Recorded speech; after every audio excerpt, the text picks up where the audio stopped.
I know it's a little dark out here. I hope you can still see. But I'm going to show you a little trap. Most of you are familiar with the figure 4 deadfall. And I've created a figure 4 trigger here today.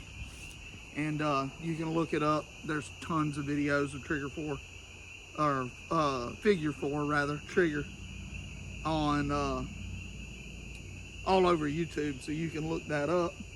And generally, I grew up with this trap, and my grandfather was the one that kind of introduced me to it.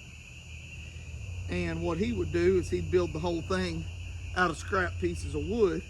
So he was a carpenter, and so he had a lot of wood to go around to be able to make this out of wood.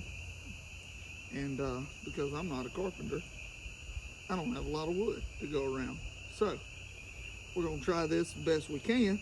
I made this out of just some Yaupon limbs and stuff today that I cut.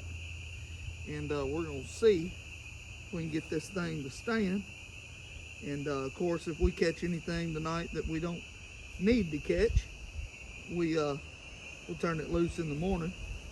But one thing I will say is,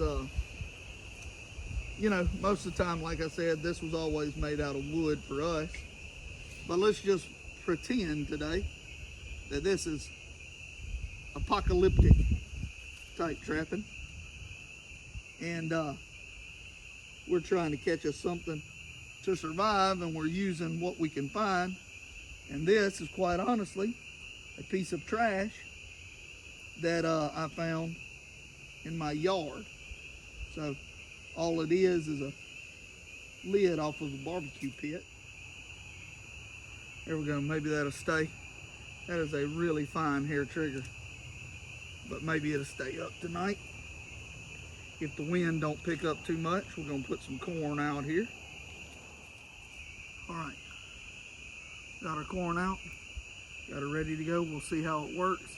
I've never made one of these before. Like I said, my grandpa made a bunch of them whenever I was growing up, and I always watched him do it. So I've actually never done it myself. So this trigger is extremely sensitive. So hopefully the wind won't blow it down. So let's just see what happens. We'll check back in the morning.